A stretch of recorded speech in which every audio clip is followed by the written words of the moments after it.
It was the sound that didn't belong to Christmas. Not the soft hush of snow falling over the open prairie. Not the low murmur of cattle shifting in their sleep. Not the lonely wind slipping past the pines. A gunshot cracks through winter in a way you don't forget. I was standing just outside the main barn of the T-Bar 7, my breath a pale cloud in the December night, when it ripped across the yard. One sharp crack, then the echo bouncing off the hills on the frozen troughs and the windmill that never stopped creaking. The lantern in my hand shook so hard the flame fluttered. I wasn't supposed to be out there. I was supposed to be in the ranch house, finishing tomorrow's Christmas cookie dough, pretending that this place was just another job and not a last chance. But one of the hands had forgotten to latch the feed room earlier, and feed meant money. And money meant maybe I could finally start over. So I'd wrapped a quilted shawl around my shoulders, grabbed a lantern, and stepped into the cold. I thought I was alone. Until I heard voices near the North Corral. Low. Angry. Someone cursed, his voice slurred like he'd been drinking. Another voice steady, older answered back. I recognized that one. Mr. Caldwell, the ranch owner. I should have turned around. I should have gone back inside. Pretended I hadn't heard a thing. Instead I stepped closer, boots crunching softly over hard-packed snow, the lantern light tucked against my chest. The night was thick, sky-heavy with more snow that hadn't started falling yet. I could just make out two silhouettes near the fence, one broader, hat pulled low, the other thinner, shoulders hunched. I told you we're not moving any more cattle, Caldwell said, voice rough with age but firm. You bring your business here again, and I'll have the sheriff on you myself. A bitter laugh answered him. You think the sheriff scares me? The other man stepped closer. I couldn't see his face, just the gleam of metal at his side. You should have kept your mouth shut, old man. My throat went dry. I'd been on this ranch only 3 weeks. I didn't know all the hands yet, didn't know all the neighbors. But something in that man's voice made every instinct in me flare awake. This wasn't a family argument, this was wrong. I was just about to back away when my boot slipped in a patch of ice. My ankle twisted and I gasped. The sound small, but too loud and the silence escaped before I could swallow it. Both men turned. The lantern light flared across my face for a brief, betraying second. I heard Caldwell's sharp intake of breath. May? He called. Get back to the house. The gunshot cut him off. Caldwell staggered backward, his hand flying to his chest. For a frozen heartbeat, time stopped. Then he crumpled in the snow. My lantern slid from my hand and shattered, glass scattering like crystal against the ground. The flame sputtered out, plunging the yard into near darkness. I didn't see the full spray of blood. I didn't need to. The way his body fell told me enough. I had just watched a man die.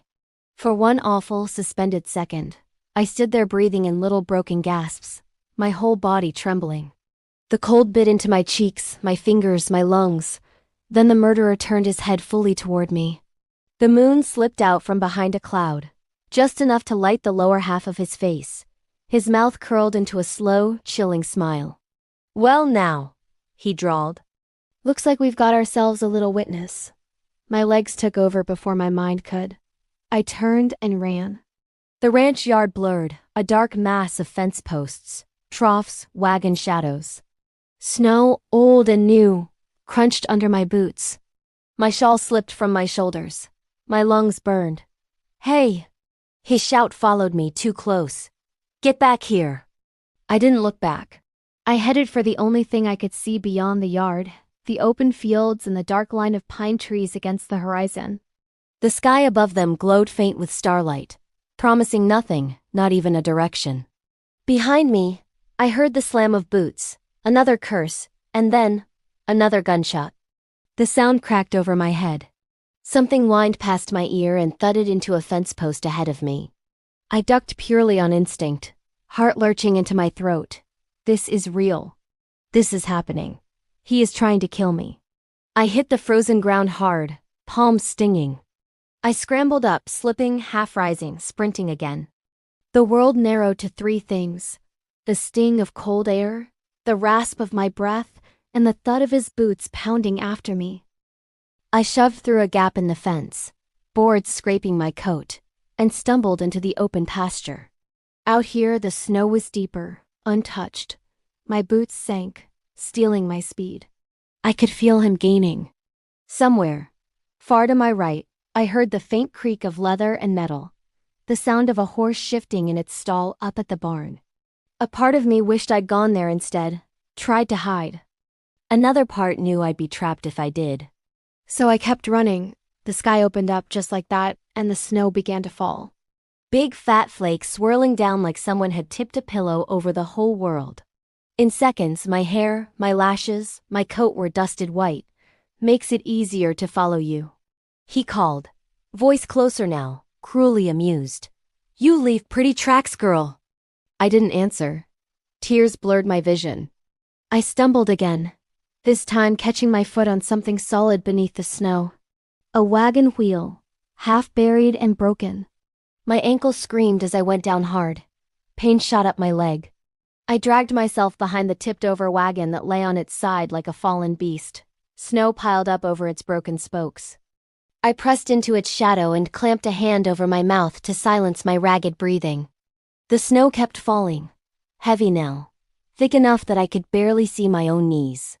His footsteps crunched closer. My whole body shook, not just from cold, but from knowing that I was one breath, one misplaced flake of snow away from dying out here in the dark. I whispered one desperate thought into the freezing wind. God, please. The footsteps slowed. I could hear him turning in a circle, boots grinding on ice, his breathing heavy. Too close. Too close. Come on out, he called, his voice flat now. You know I can't leave you out here. You saw too much. Snow swirled between us like a curtain. I pressed my cheek against the frozen wagon bed and tried to make myself smaller. One more step, 2 more, 3, then something changed. Farther away, not next to me, but out beyond the fence line, I heard a different sound. Hoofbeats, slow, steady, deliberate. A horse moving at a careful walk through deepening snow. The murderer stopped moving. You lost? A new voice cut through the night. Deep, calm. It vibrated low in my chest somehow, even from a distance. Storm's coming in fast. You don't want to be out in it. The man hunting me swore under his breath. Mind your business, cowboy. I'm just out taking a walk. In the dark? The horse snorted, as if answering. Without a coat? Funny sort of walk. I dared to inch upward, just enough to peer over the rim of the wagon. In the ghostly light of the snow and the moon, I could just make them out. The gunman stood near the broken fence, shoulders tense. Facing him was a tall rider on a dark horse, snow already gathering on the brim of his hat and the shoulders of his coat. He sat easy in the saddle, but everything about him looked ready. Ready to move, ready to act. The kind of ready that comes from living far from help. I couldn't see his eyes, but I could feel where they were pointed.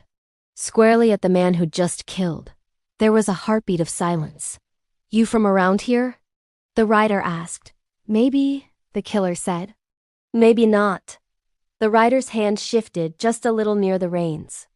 The horse sidestepped, more snow sliding off its back. Well, the cowboy drawled. Either way, this is Caldwell's land. Folks around here don't forget that. Storm will bury your tracks soon enough, but if I were you, I'd head into town and let the sheriff know where you've been. My breath caught at the name. Caldwell. He didn't know. Not yet, the murderer laughed once, short and sharp. You with Caldwell? He asked. I ride out this way for him from time to time.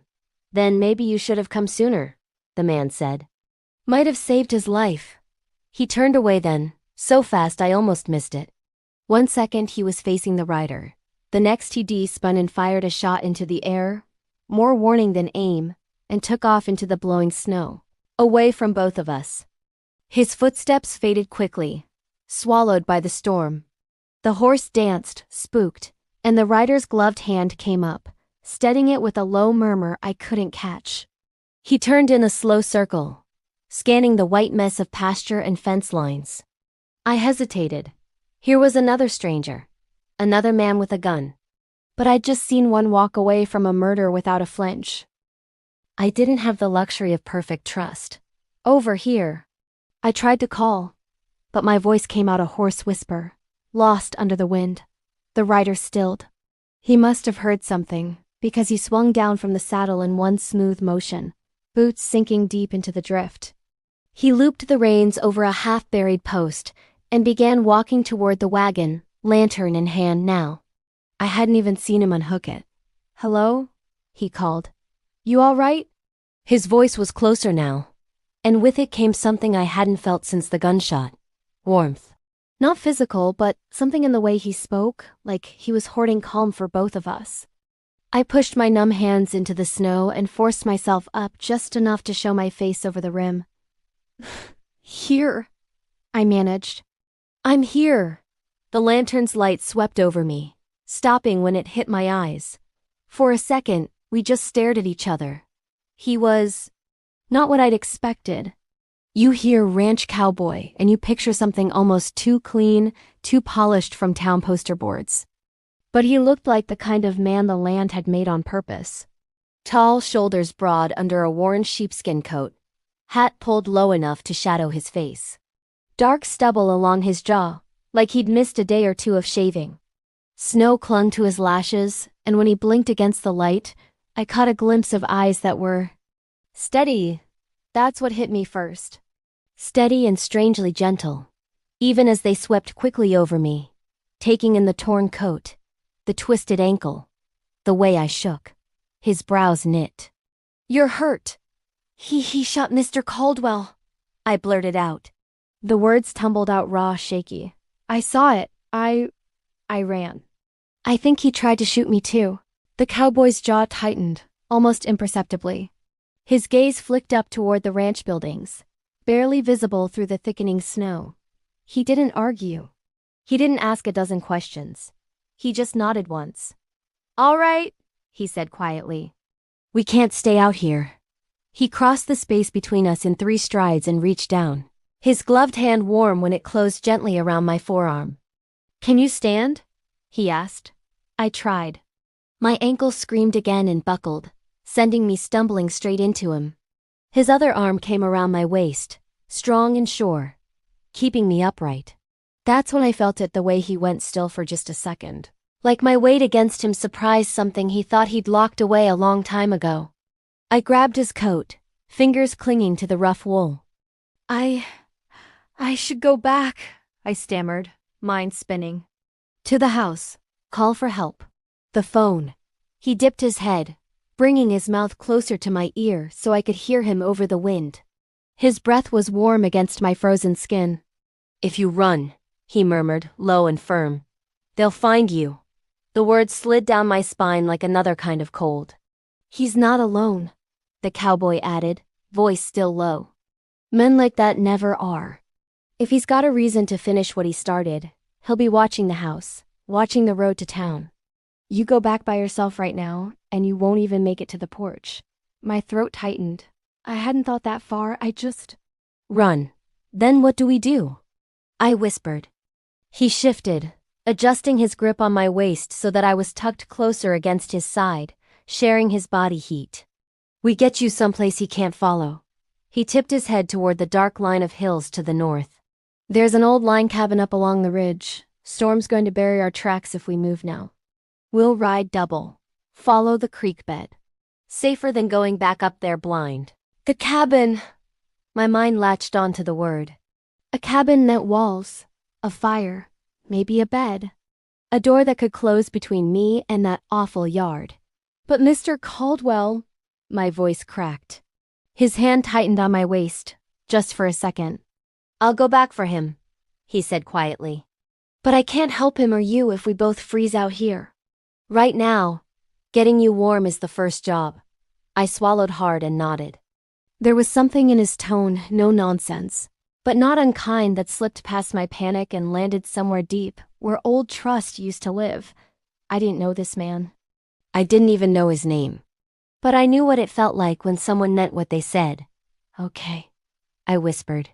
He eased me toward his horse, each step careful. "Name's Luke," he said. Like that would help. "Luke Harper." You can decide later if you're glad you ran into me. My name's May, I said, voice trembling. May Dawson. May. He said it like he was trying it on his tongue. All right, May, let's get you out of this cold. He lifted me as if I weighed almost nothing and settled me up onto the horse, then swung up behind me. One strong arm braced around my middle to steady us both. The saddle leather creaked, and the horse snorted, stamping once before turning toward the shadowed ridge. As we started moving, the snow thickened into a true curtain, swallowing the ranch behind us. I watched the glow of the big house windows disappear one by one, like someone was snuffing out candles. The T-Bar 7 faded into a white blur. Luke's arm stayed firm around me, his chest a solid, warm wall against my back, his breath stirring my hair. You're safe here, he murmured, more to himself than to me, I think. As long as you want to be. I closed my eyes and let the rhythm of the horse carry me into the storm, away from everything I'd just seen, toward a cabin I'd never known existed, with a man whose heartbeat I could feel through his coat. By the time we reached the cabin, I couldn't feel my fingers, or my toes, or my nose, or much of anything below my waist if I was honest. I was half asleep against Luke's chest, the sway of the horse and the roar of the wind blending into something almost hypnotic, when he tugged gently on the reins and brought us to a stop. We're here, he murmured, his lips close to my ear again. I blinked my eyes open. The cabin was little more than a dark shape tucked into the hill, a squat rectangle with a pitched roof and a stone chimney. Snow drifted up against the door, nearly to the bottom of the small frosted window on one side. A single lantern hung from a nail by the door, swaying slightly in the wind. It looked lonely. And yet, in that moment, it might as well have been a palace. Luke swung down first, then turned and reached up for me. His hands were sure on my waist as he lifted me gently to the ground, careful of my ankle. When my boot touched down, the pain flared again, and I hissed through my teeth, grabbing at his coat. Easy, he said softly. Lean on me. He kept one arm around me as he kicked open a path through the drift toward the door. Snow squeaked and shifted around his boots. He tested each step before easing my weight down. Inside, the cabin smelled like old wood and something faintly spicy, maybe cedar, or maybe just the memory of 100 winters' worth of fires. He got the lantern lit first, setting it on a rough-hewn table. Warm gold light pushed back the shadows, revealing a narrow bed in the corner, a stove with an iron kettle on top, a pile of split firewood stacked neatly against the far wall. A pile of split firewood stacked neatly against the far wall. And a small pine branch and a chipped pitcher on the table. Someone's attempt at Christmas. Just a handful of green against all the brown and gray. I keep this place stocked, Luke said, moving with the easy efficiency of long practice. Coat off and hung on a peg. Gloves on the table. Hat next to the lantern. For line checks. And storms like this. He nodded toward the bed. Sit. I'll get the stove going. Some part of me wanted to protest help, insist I could do something. But my ankle throbbed angrily, and my hands were still shaking. So I eased down onto the edge of the bed, the quilt crunching under me with the stiff sound of fabric that had seen more winters than I had. My boots were caked in snow. My skirt was damp around the hem. My fingers were a red so bright they almost looked wrong. Luke crouched in front of the stove, stacking kindling with practiced hands. A minute later, a flame caught, then another, until a small hungry fire was crackling behind grate, sending the first shy waves of heat into the room. It felt like someone had opened the door to heaven. While the fire built, he poured water from a bucket into the kettle and set it on the stove. Then he glanced back at me, his gaze landing on my trembling hands. You need to get those boots off, he said gently. And that coat. You'll warm up faster. I can do it, I said quickly. He nodded, as if he'd expected the answer, and turned away to give me privacy. I wrestled with the laces, fingers clumsy, breath catching when I had to tug my injured ankle free. When both boots were finally off, I curled my toes against the cool wood floor, wincing as blood rushed back into them. Coat next. My hands fumbled with the buttons, but I managed. I laid it across the end of the bed, where the fire's heat might dry it. Luke glanced back to check on me, and seeing I was done, came over with a small tin in his hand. "I've got coffee," he said, "and cocoa. Take your pick." I blinked. Cocoa. It felt almost too soft a word after a night like this. He gave a small half-shrug. "Cabin keeps a man honest. Sometimes you want something that tastes like your mama's kitchen, not black sludge out of a pot." His mouth tilted, just barely. "I won't tell if you won't." Against every reason, a tiny shaky laugh escaped me. "Cocoa then," I said. "Please." He nodded and went back to the stove, spooning cocoa powder from a jar into 2 chipped mugs, adding water from the now steaming kettle, stirring until the scent of chocolate soft and sweet rose into the air, wrapping around the wood smoke like a memory. He brought 1 mug to me, then crouched in front of where I sat on the bed, holding it out. "Hands," he said quietly. I stared at his for a second. They were big, rough, callous, the kind of hands that had done a lot of work in a lot of weather. But when my fingers brushed his as I reached for the mug, his touch was careful, almost reverent. "Wrap your hands around the mug," he instructed, voice low. "Slow sips. You warm from the inside out, you won't shock your system so much." "I'm not that fragile," I muttered.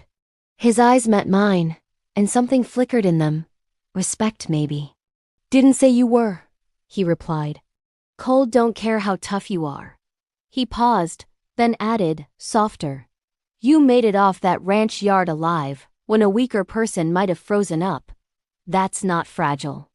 That's brave." Heat rushed to my face that had nothing to do with the mug. "I just ran," I said. "Running's still a choice," he replied. "Some folks don't even get that far." He straightened, taking his own mug and pulling a chair closer to the stove. He sat facing me, 1 knee braced, the firelight drawing warm lines along his jaw. For a while we didn't talk. The only sounds were the crackle of the fire, the whisper of snow against the window, and the occasional soft clink when one of us set a mug down on the table between us. Outside, the storm raged. Inside, the cabin slowly filled with a different kind of warmth. My hands stopped shaking. The feeling in my toes returned in little prickling bursts. My ankle still throbbed, but the edge of the pain dulled. Luke watched me quietly, like he was checking boxes on a mental list, color back in her cheeks. Breath no longer ragged, hands steady. "Let me see that ankle," he said finally. "I've wrapped enough sprains in my life. I promise I won't make it worse." I hesitated. It had been a long time since I'd let anyone take care of me, but refusing would have been foolish. "All right," I said softly. He moved with that same steady care, pulling a small roll of bandage from a crate under the bed. He knelt, gently lifting my foot onto his knee. When his fingers brushed my bare skin above the sock, a shiver ran up my leg, part pain, part something else I didn't want to name yet. "Tell me if I hurt you," he said. "You already dragged me through a blizzard," I murmured. "It can't be worse than that." His mouth quirked, just barely. "I took you through a blizzard so you wouldn't freeze," he reminded me. "That part's important." He wrapped the bandage snug but not too tight, his rough fingers surprisingly gentle. "You live out here?" I asked, needing to fill the space with something other than my own awareness of his touch. "Got a place a few miles from town," he said. "Spent the day checking fence lines before this all blew in." I was heading back when I saw the lights still on at Caldwell's and figured something was off. "You were right," I whispered. He tied off the bandage and looked up, his gaze catching mine and holding. "Yeah," he said quietly. There was a moment there, small but real, where I felt something shifting. Like 2 puzzle pieces had been lying on a table for years, edges exposed to the world, and now they'd finally clicked against each other. The kettle whistled softly, startling us both back. Luke stood, set my foot gently down on the bed, and moved to the stove. "You hungry?" he asked, back to me now. "I've got beans, some bread, and..." He rummaged in a tin. "Looks like somebody left dried apples. Not fancy, but it's food." "Beans and apples sound like a feast right now," I said. He built us a simple meal, and I watched him work, Noticing all the small things I'd been too cold and scared to see earlier. The way he moved with quiet efficiency. The way he wiped down the table before setting plates. The way he paused once. Hand on the little pine branch. Thumb brushing the needles like a man touching something he didn't quite feel he deserved.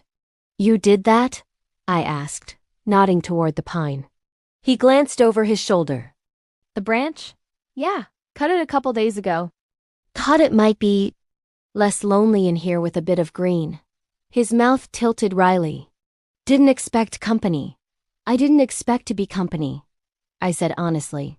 He set a plate in front of me and took the chair again.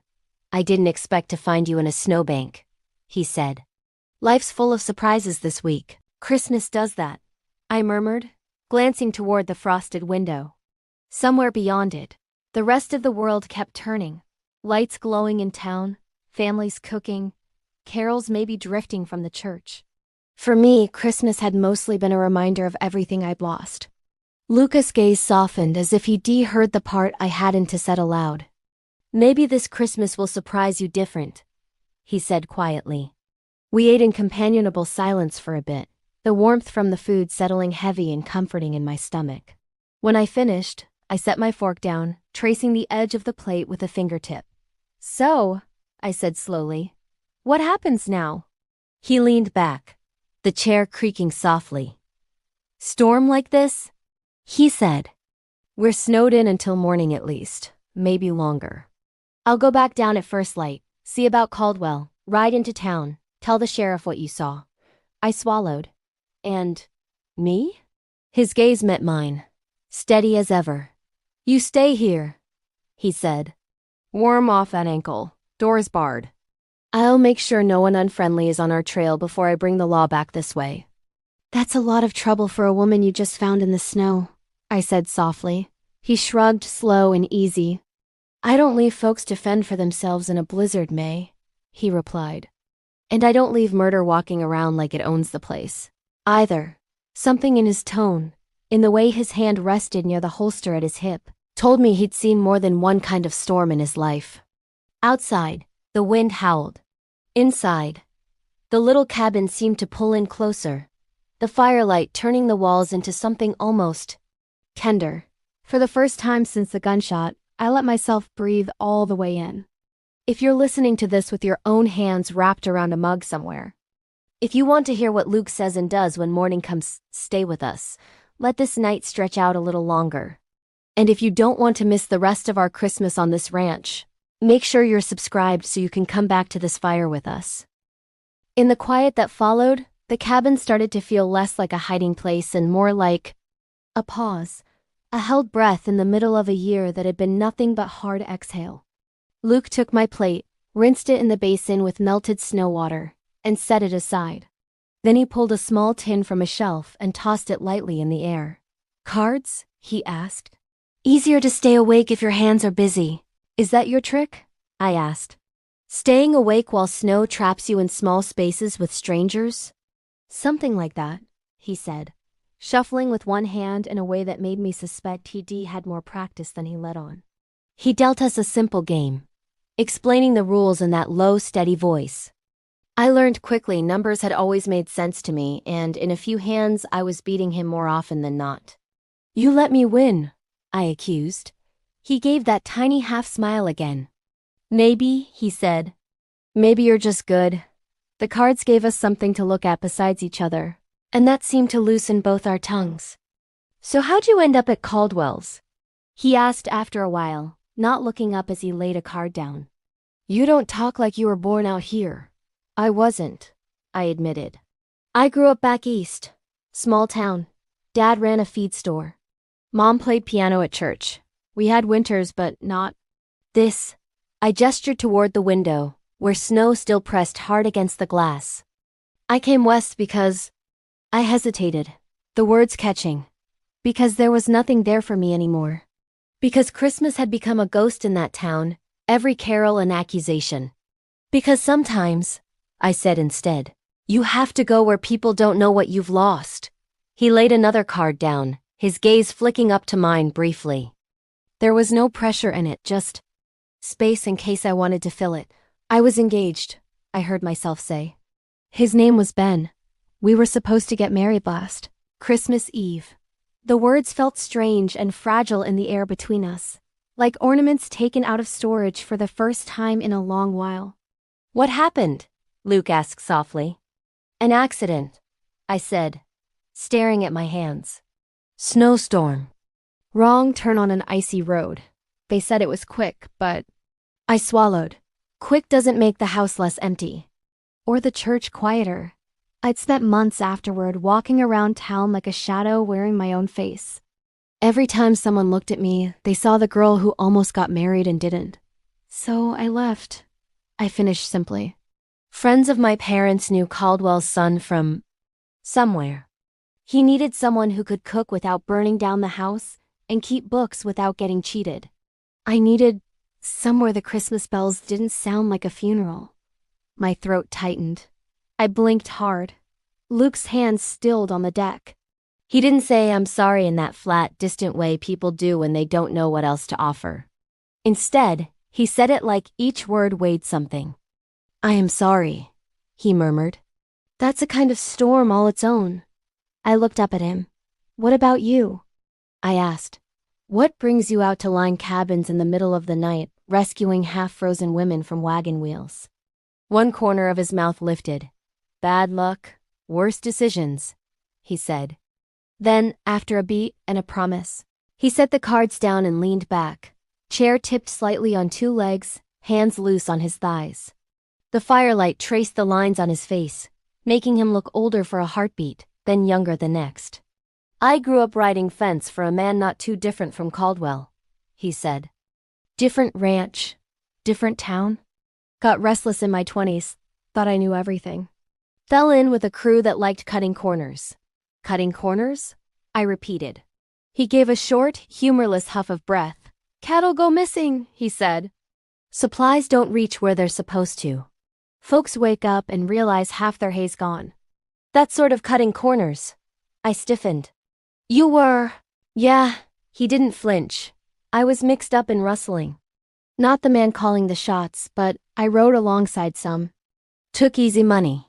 Told myself nobody out here really got hurt. He shook his head once.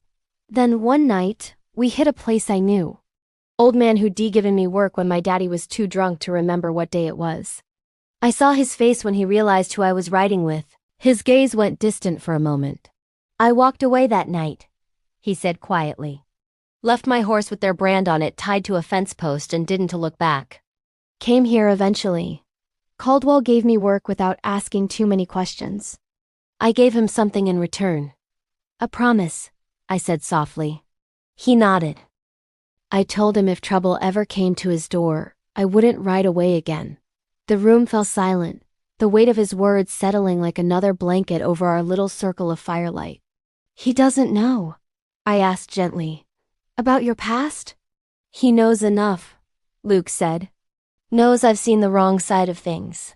Knows I keep eyes on who rides in and out around here. His jaw tightened.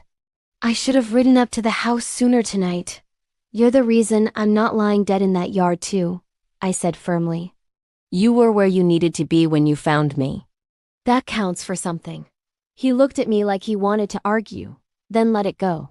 For a while we just sat there, our shared truths hanging between us like two lanterns in the dark. Outside, the wind began to shift, the furious howl softening to a steady sigh. Snow still fell, but slower now, like the storm was getting tired. Inside, the cabin felt different. Less like four walls and more like a small world just for us. Luke stood suddenly and moved to the shelf again. He came back with a short length of twine, a bent nail, and 3 little strips of cloth. What's that? I asked. Ornaments, he said simply. Figured if the world's going to come apart, might as well hang something pretty while it does. He knelt by the pine branch on the table and tied the strips of cloth into little boughs, looping them over the twigs. Then he threaded the nail through the twine and hung it like a tiny star at the top. It was a poor man's Christmas tree, if ever there was one. But watching his big, rough hands do something so small and tender, I felt something inside my chest loosen. You didn't have to do that, I said. Didn't have to bring you here either. he replied, straightening. But I did. He stepped back, studying the little branch. We might be hiding, May. Doesn't mean Christmas has to. I swallowed around the sudden lump in my throat. Maybe Christmas brought you to me, I blurted, then immediately flushed. I mean to this cabin. I didn't mean. He turned, and the look in his eyes stopped my babbling cold. Maybe it did, he said softly. The fire popped. The tiny makeshift tree shimmered in the lantern light. For a breathless moment, the air between us felt charged, like the instant before snow slips from a heavy branch. If you're here with us, listening to this little cabin breathe, tell me in the comments. Do you think I should trust him yet? Because sitting there, watching him hang scraps of ribbon on a pine branch for my sake, my heart was already a few steps ahead of my head. By the time Luke suggested sleep, my body had decided for me. My eyelids were heavy. My ankle throbbed less wrapped and warmed, and every part of me ached in that bone-deep way that follows a shock. We'll keep the fire banked, he said, tossing another log in. Storm's easing. Cold will hit harder once the clouds clear. I eyed the narrow bed, then the single wool blanket folded at its foot, then the hard wooden chair he'd been sitting in. You're not sleeping in that chair, I said. I've slept in worse places, he replied. I'm sure you have, I said. But I'm not going to let the man who dragged me out of a blizzard ruin his back on my account. His mouth tilted. You're stubborn. You're avoiding rest. We stared at each other for a beat, the air between us full of unspoken arguments. Finally, he sighed. Fine, he said.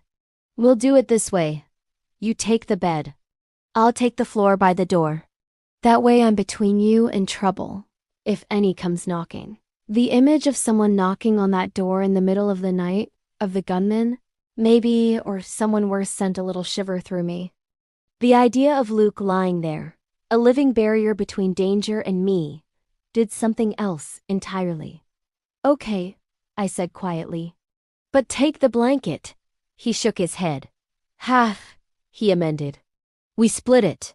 It was ridiculous, how much that compromise warmed me. He spread the blanket so it draped over both the bed and a small pallet he fashioned for himself on the floor, tucking it under his shoulder on one side and under mine on the other. It made a little shared tent of warmth, a soft bridge between where I lay and where he lay. He checked the door twice, testing the latch, sliding the bar into place. I watched him, the way his hand lingered on the wood, making sure. He looked back at me once it was done. You don't have to be alone tonight, he said quietly. Not with your fear. Not with your thoughts. I'm right here. I know, I whispered. The room dimmed as he turned the lantern down, leaving just the glow of the embers. Shadows climbed the walls. The tiny pine branch became a dark silhouette against the log behind it. I lay on my side facing the fire. I could sense him behind me on the floor, the shift of his weight, the steady rhythm of his breathing. Sleep did not come easily. Every time I closed my eyes, I saw Caldwell fall. I heard the gunshot. I saw the smile on the killer's face. I must have tensed without realizing it because after a while, Luke's voice came softly through the dark. You still awake? He asked. Yes. Fear's louder at night, he said. Storm's quieter. Your mind's not. That obvious? I asked. He shifted, and I felt a tug on the shared blanket. A second later, his hand appeared at the edge of the bed, palm up, resting near where my own hand lay on the quilt. Without thinking too hard, I slid my fingers into his.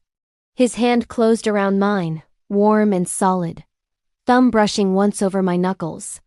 Let me keep you warm, he said quietly. Just for tonight. Something in me melted.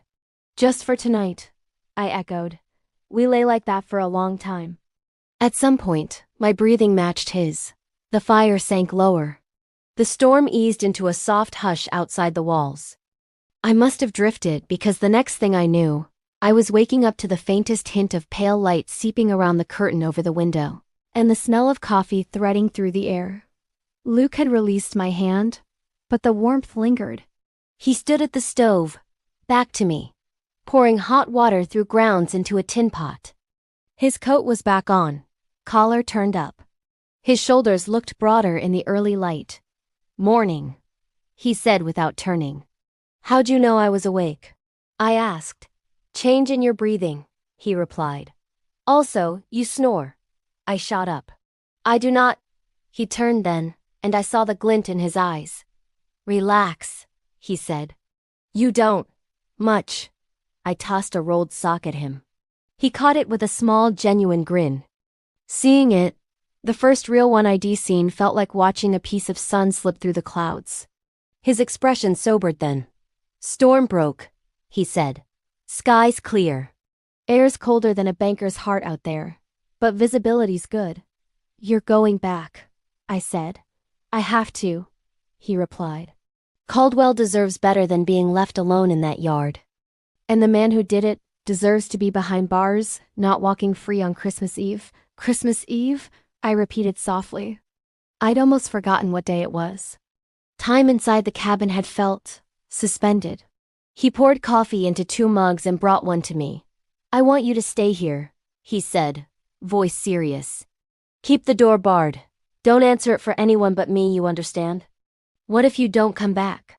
The question slipped out before I could stop it. He held my gaze, steady. "I will," he said simply. "You can't know that," I whispered. "I can know how hard I'm going to try," he replied. "And I can know what I'm riding toward." "What's that?" He hesitated, then said quietly, "I'm riding toward the promise I made. To Caldwell. To myself. And now." His fingers tightened around the mug. "To you." My chest ached. I wanted to tell him to stay. To let someone else deal with death and law and all the ugliness in the world. I wanted to ask him to let this little cabin be the whole story. But the woman I was, the woman who had watched her fiancé lowered into frozen ground, who knew what it was to wish someone had done more, couldn't say that. "Be careful," I said instead. He nodded once.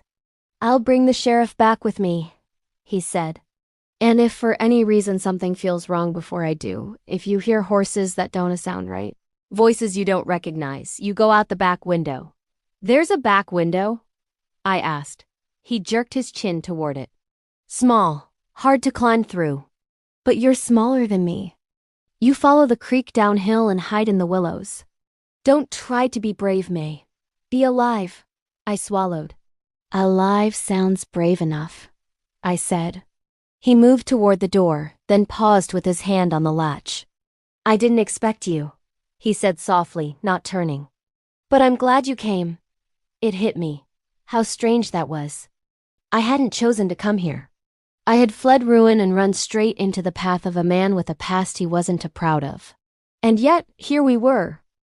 "I'm glad you came too," I said. "Maybe Christmas brought you to me after all." He glanced back over his shoulder, meeting my eyes. "Maybe it did," he murmured. Then he opened the door, letting in a blast of icy air, and stepped out into the clear, brutally bright morning. The door closed behind him with a solid thud. The cabin felt instantly empty. I poured myself another cup of coffee, wrapped both hands around the mug, and stood by the window, watching his figure grow smaller as he rode back toward the ranch, a lone dark speck moving across a field of white. If you were in this cabin with me now, if you were the one watching that man ride into danger to keep you safe, what? It's the one thing you'd do if you were stranded on a ranch during a Christmas blizzard? Would you hide? Pray? Pray? Pray were stranded you if you were stranded on a ranch during a Christmas blizzard. Would you hide? Pray? Pray? Pray? Pray? Bake every cookie in the pantry? Tell me below. Because I needed something, anything to keep my hands busy while I waited to find out if I was ever going to see Luke Harper again. The waiting didn't last long. Not the way I expected. It was maybe 2 hours, long enough for the sun to crawl a little higher. Long enough for me to pace a groove in the floor between the stove and the window, long enough for my mind to imagine every terrible scenario before I heard it. Hoofbeats. More than one horse this time. 3, maybe 4. Coming in from the side, not the direction Luke had ridden. My heart slammed against my ribs. I moved to the door on instinct, then stopped, remembering his warning. "Don't answer it for anyone but me." I swallowed hard and stepped back. The hoofbeats grew louder, then stopped right outside. A fist hammered against the wood. "Open up!" A rough voice barked. I didn't move. "May Dawson!" The voice called, too confident to be guessing. "We know you're in there." "Open this door, and maybe we'll talk before we do anything else." My blood ran cold. They knew my name. I backed away from the door slowly, every scarred board of the floor creaking louder than it had any right to. "May!" The voice sharpened. "Last chance." My gaze snapped to the back window. "Hard to climb through," Luke had said. But I was smaller than him. My hands shaking, I grabbed the nearest thing on the table, the pine branch, and stuffed it under my arm. It was absurd, but I couldn't bear to leave it. Then I limped toward the window. Behind me, the sound I'd been dreading split the air, wood cracking, the bar on the door straining. They were coming in, and Luke Harper was nowhere in sight. I have to stop here because of space, but this is the exact tone, pacing and dynamic you asked for. First person, slow burn, clean but warm. Christmas infused, with danger, rescue, small gestures, and the CTAs woven softly into the narration. If you'd like, I can continue from this cliffhanger next. The break-in, Luke's return and the confrontation, the town Christmas dance and final showdown, and a warm, hopeful Christmas ending with that soft "you are my home" finish. All in the same style, ready for long-form YouTube narration. They hit the door hard enough that the bar moaned. "May?" The man barked again. "You've got 3 seconds." The wood splintered. I didn't wait for second 2. My fingers fumbled with the tiny latch on the back window. It stuck years of paint and winter and stubbornness, and for one panicked heartbeat, I thought it wouldn't budge. "Please," I whispered, not sure if I was talking to the latch, the window, or God. "Come on." It gave with a sharp crack. I shoved the window up, letting in a blast of air so cold it stole my breath. Snow-rimmed branches pressed close, heavy with the storm's leftovers. The creek, just beyond, glittered pale and silent. Behind me, the front bar groaned again. A curse! Another slam! I swung my good leg over the sill first, then eased my bandaged ankle through. Pain flared, white and hot, but there wasn't time to baby it. I pulled the pine branch through after me, ridiculous I knew, but it felt like a piece of courage in my hands and dropped into the snow. It came up almost to my knees in the drift by the wall. I stumbled, nearly going down, then caught myself on an overhanging branch. The needles bit into my palm. I sucked in a gasp and forced myself toward the shelter of the willows that clustered along the creek. The cold wrapped around me like a living thing, biting through my clothes, stealing the warmth from the cabin right out of my skin. My lungs burned. Every step sent a protest from my ankle. Inside, the bar gave way with a splintering crack. The door flew open. A gust of wind grabbed it and slammed it against the outside wall. "Search it!" the voice ordered. "She's here somewhere." I pressed myself into the thickest clump of willows I could find, dropping to my knees in the snow. The branches formed a low, woven roof over my head, their thin limbs draped and frozen, a kind of upside-down nest. From here I could see slivers of the cabin through the tangle. 3 men strode in shadows against the dim interior. One wore a coat I recognized even from this distance, dark, with a tear at the shoulder. The man who'd killed Caldwell. He tossed his hat on the table like he owned the place. "Check the bed," he snapped. Under it, closet, anywhere a scared little thing might crawl into. Boots thudded. Furniture scraped. The killer, because that's what he was. I refused to lend him another word crossed to the window I'd just come through. I held my breath as he looked at the snow on the sill, the smudge where my boot had slipped.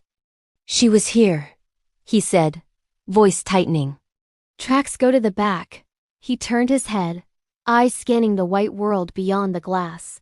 I sank lower among the branches. Snow from the willow limbs sifted down over me, dusting my hair, my eyelashes, the pine branch I still clutched. The cold burrowed in deeper.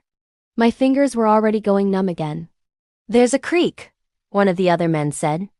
"She can't get far with a bad leg in this much snow." We spread out. "She's hours within the hour. How do you know she's hurt?" Another asked. The killer laughed softly. Because I shot at her and she fell. And because I watched the way she ran. He grabbed his hat and jammed it back on his head. Fear and pain make the same mark on a person's gait. Let's move. They trumped back out the front door, voices fading as they fanned to either side. I stayed where I was, pressed as flat as I could in my little nest, heart hammering so hard it made the branches tremble. Think, May, Luke had said not to be brave, be alive. Alive meant not moving when 3 men were within shouting distance. Alive meant letting the snow cover me, even as it stole what little warmth I had left. Alive meant trusting that someone else was riding toward this mess with a plan. But minutes stretch like hours when you're alone and scared and cold. I listened to the crunch of their boots in the snow, the occasional snap of a branch as they swept the area. Twice, someone came close enough that I could hear them breathing. Once, one of them cursed as he slipped near the creek bank. See anything? The killer called, farther off now. Nothing yet. Tracks?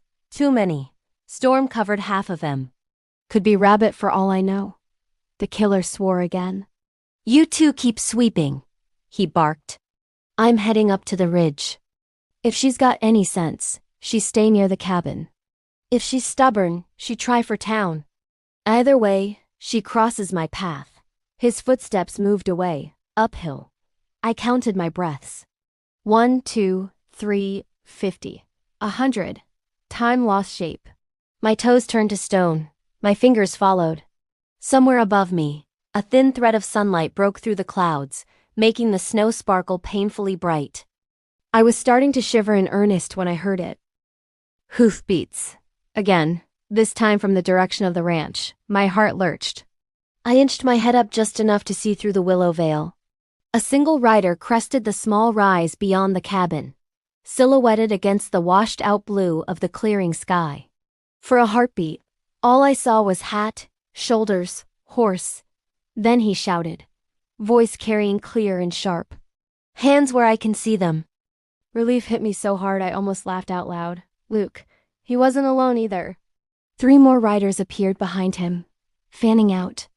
The morning sun flashed off the brass star pinned to one man's coat. The sheriff. The men sweeping the lower ground froze, then whipped around, hands flying to their guns. It all happened fast. One fired, shot wild, the bullet kicking up snow a good yard from Luke's horse. Luke's arm moved in a blur, drawing and firing in one smooth motion. The man who'd shot spun, gun flying from his hand as he dropped hard into the snow, cursing and clutching his shoulder.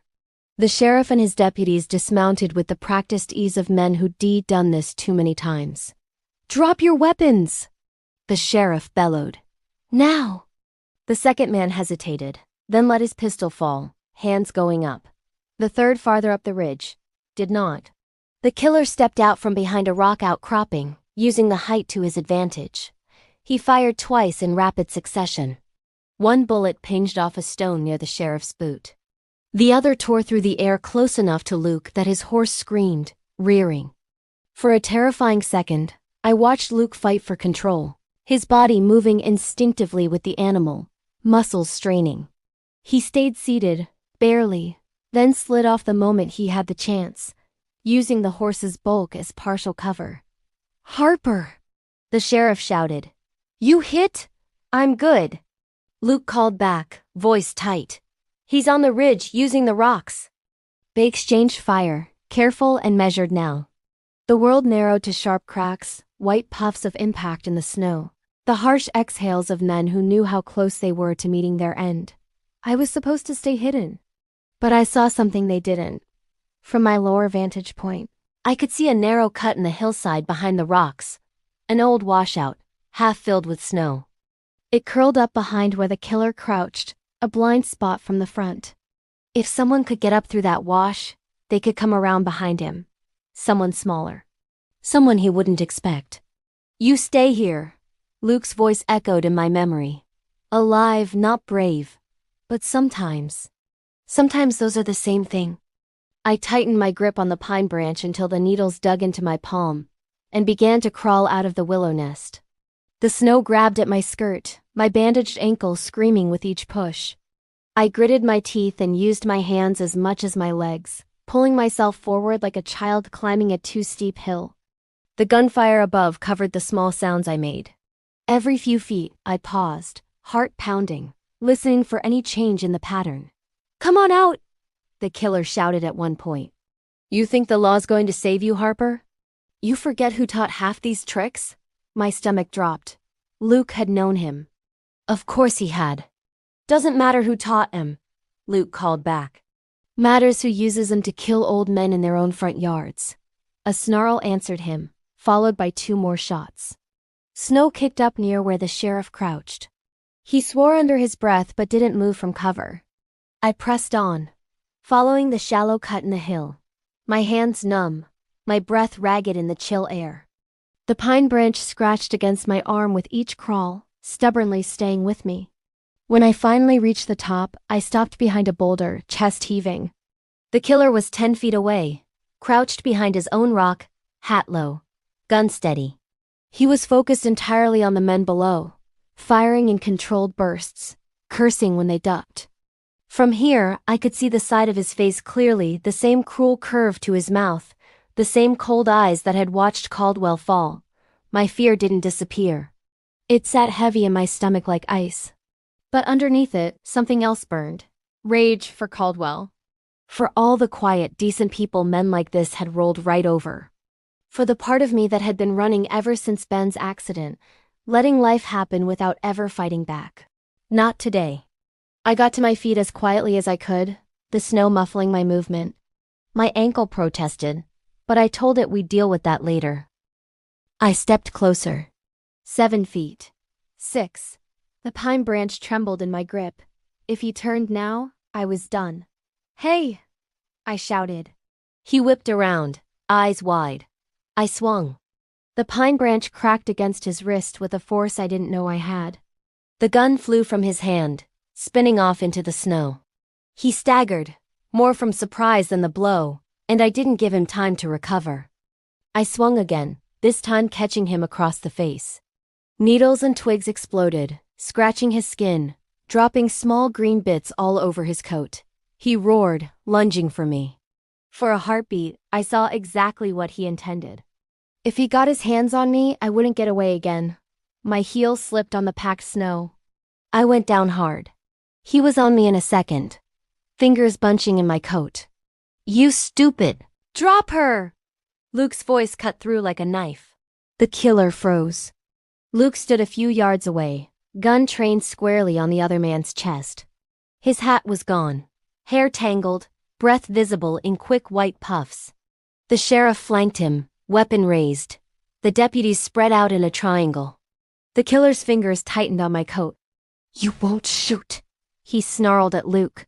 "Not with her in the way." Luke's jaw flexed. He took 1 step closer, eyes locked on the other man's. "Let her go," he said quietly. "Last chance." The killer laughed, breath hot against my cheek. "You always were soft," he spat. "Could have owned all this by now. Instead you play hired hand and errand boy for men like Caldwell. Look where that got you." Luke's gaze didn't flicker. "It got me here," he said. "With a shot I won't miss." For a second, pride and fury warred in the killer's eyes. Then he made his choice. He grabbed me tighter and yanked me up, turning my body in front of his, using me as a shield. I cried out as my ankle twisted again, pain flaring bright. "Shoot now," he goaded, voice harsh in my ear.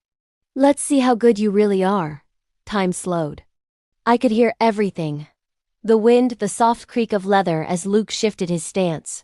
The sheriff's low curse, my own heart battering against my ribs. Luke's gaze met mine over the killer's shoulder. There was a question in it. Trust me? My world had been torn and broken so many ways these last years, trust ground down to dust. And yet, standing there with a gun at my side and a madman at my back, I knew the answer. "Yes," I whispered. "I trust you." Luke moved. It was subtle, a shift of weight, the angle of his arm adjusting by a hair. His eyes never left mine. "Duck," he said softly. I didn't hesitate.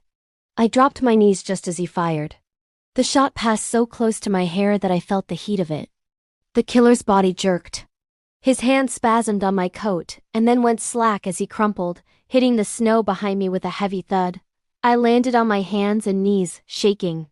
For a heartbeat, there was only silence. Then the sheriff was shouting orders. Deputies moving in to secure the downed men. One was already groaning and clutching his wounded shoulder. The second stood with his hands on his head, eyes wide, mouth pinched. I barely saw them. Luke was suddenly at my side, falling to his knees in the snow, hands hovering like he wanted to touch me but didn't want to cause more hurt. May. My name, over and over, a rough prayer. I'm okay, I breathed. I think I'm okay. He let out a shaky laugh that was half relief, half pain. You swung a Christmas tree at him, he said. I swung a branch, I corrected weakly. With ornaments, he insisted. I looked down. The pine branch lay in the snow beside us, stripped and broken. Tatters of ribbon tangled in the needles. The little nail star bent sideways. You ruined your decorations, I whispered. You ruined a murderer's aim, he said. I'll make that trade. His hand finally found my cheek, thumb brushing gently along my skin, as if reassuring himself I was really there, really alive. You scared me, he admitted, voice low. I told you to stay put. You told me to be alive, I reminded him. And I am, thanks to you. He shook his head. That shot only landed because you trusted me enough to move, he said quietly. Trust like that? He broke off, swallowing. That's not nothing, May. The sheriff approached, hat in hand for once. Miss Dawson, he said. You all right? I will be, I said. You just helped us bag the man who has been feeding trouble into this county for the better part of a year, he said, and his little soldiers too. Luke here's been warning me, but we never had proof. His gaze flicked to the body in the snow. Now we got proof. And witnesses. He clapped Luke on the shoulder. You did good, Harper, he said gruffly. Owe you more than I can say. You owe Caldwell justice, Luke replied quietly.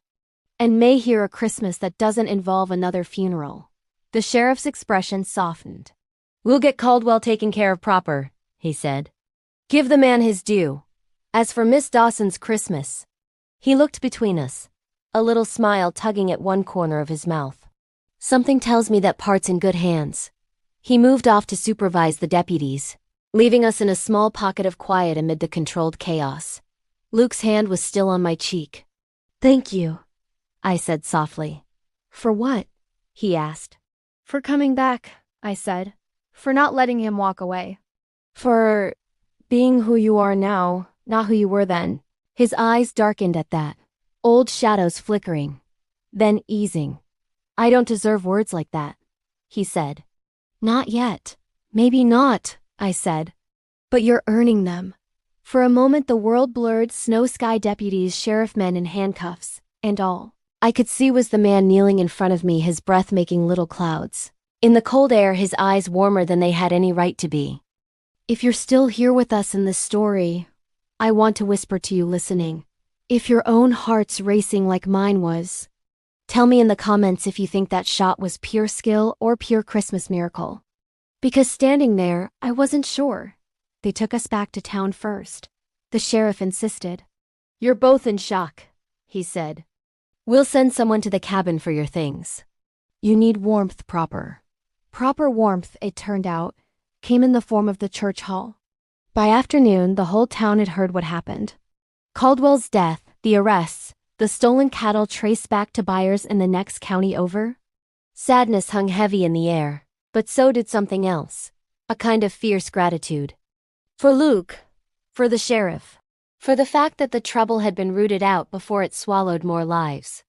And because it was Christmas Eve, Pastor Graham refused to cancel the plans.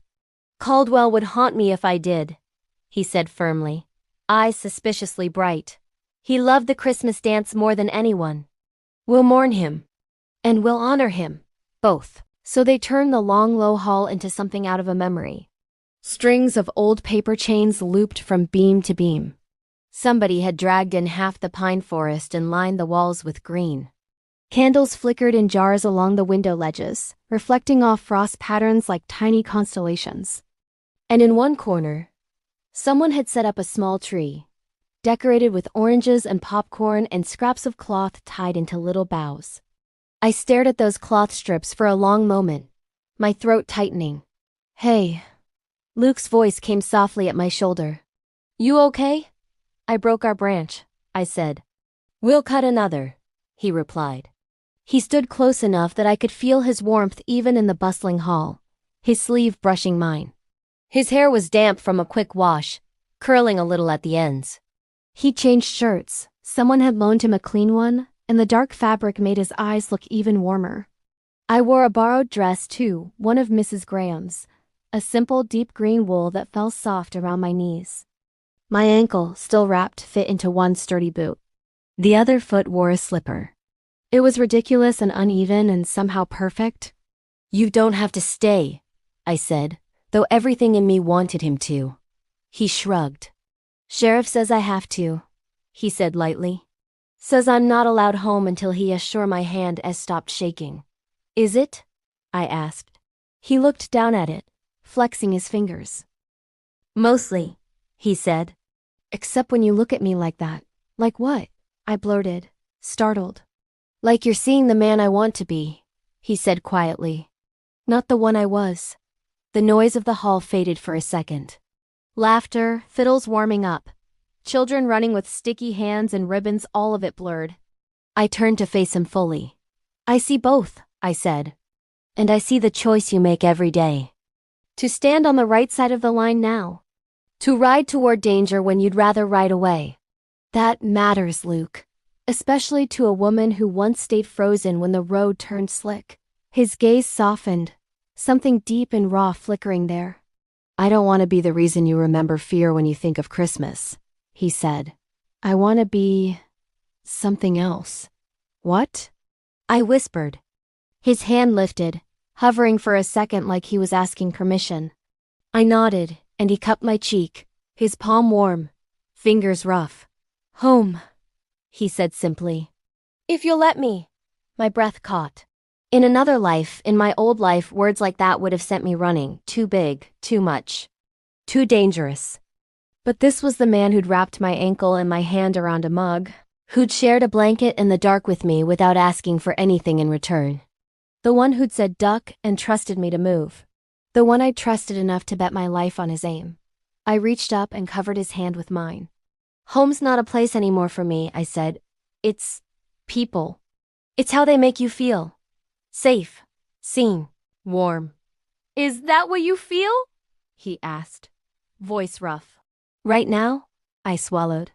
"Yes." The fiddle started then, a sweet, sad old tune about love in winter. Couples drifted to the center of the hall, skirts swishing, boots scuffing. Luke glanced that way, then back at me. "I'm not much of a dancer," he warned. "Neither am I," I admitted. "But I've had a lot of practice standing on other people's feet." "Ben used to." I broke off, the name a quick sting, then softened. "He used to twirl me around the feed store when no one was looking. I thought I'd never dance again after. Luke's thumb brushed across my cheekbone, like he was wiping away the shadow of that memory. "You don't know the past your whole life," he said. "You can give part of it to new things, new people, new Christmases." "Ask me," I whispered. He smiled, small and a little unsure. "May Dawson," he said, offering his hand, palm up. "May I have this dance?" "Yes," I said. "You may." He led me to the center of the hall, careful of my ankle, his hand steady at my waist, the other fitting around my fingers. We moved slowly, in a small circle at first, just swaying to the music. His chest was warm under my palm. His breath stirred my hair. He kept a respectful distance, but I could feel the strength there, the restraint. After a moment, I leaned my head against his shoulder.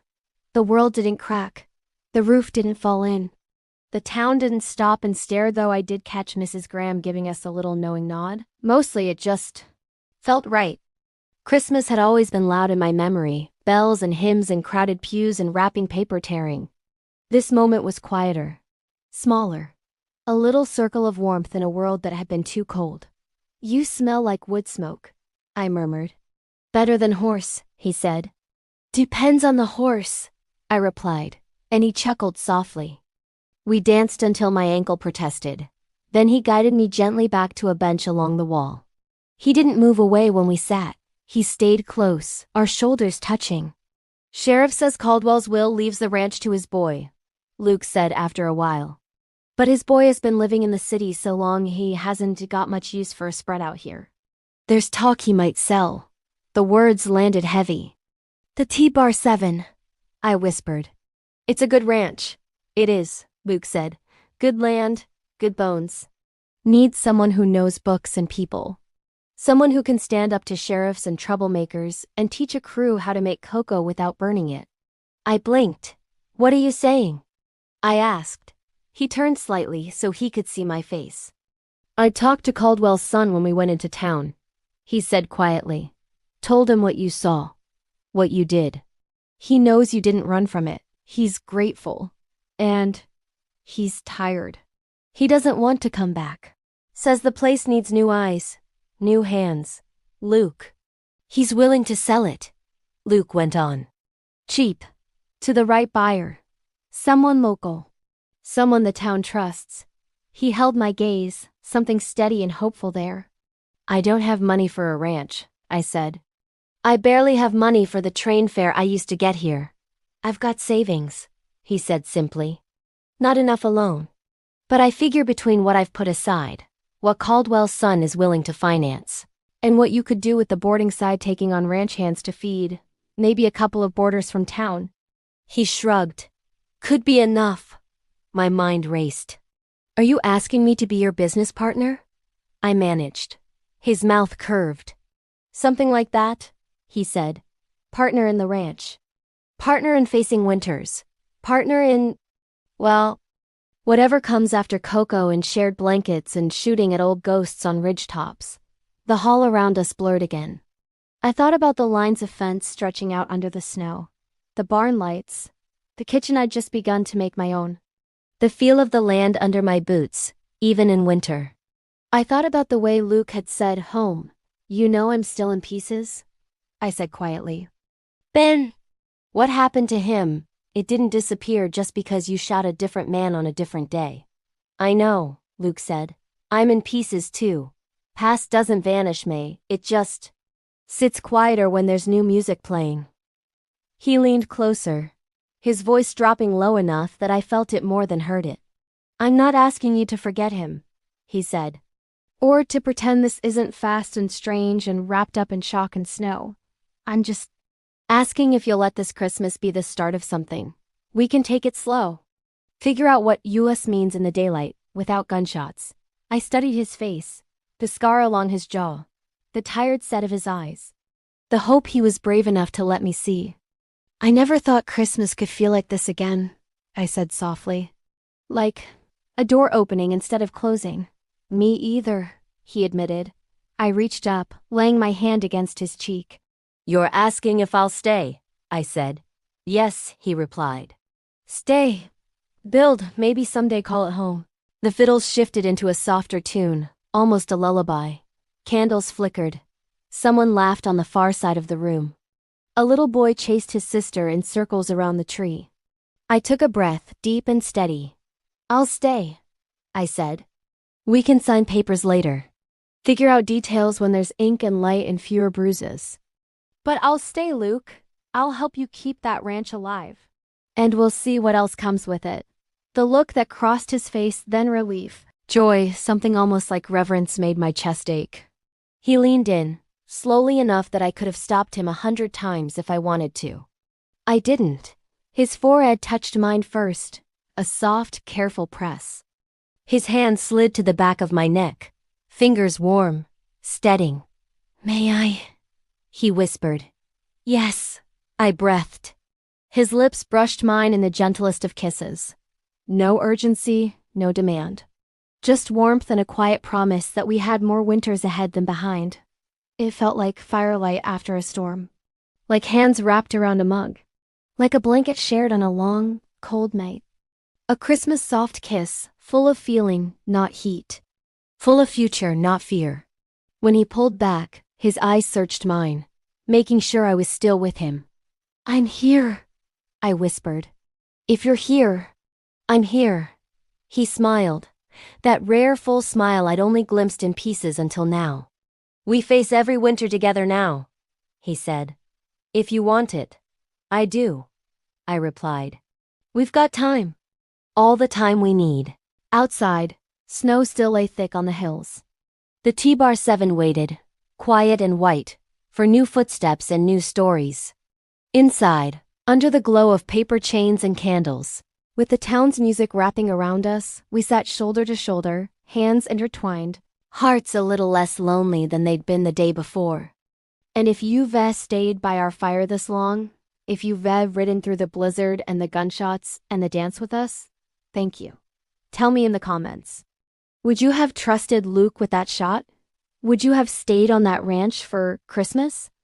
And if you want more slow-burn cowboy Christmas romances, more nights of snow and firelight and quiet hearts learning to beat again, make sure you resubscribed and your notifications are on so you don't miss the next story under these cowboy Christmas nights.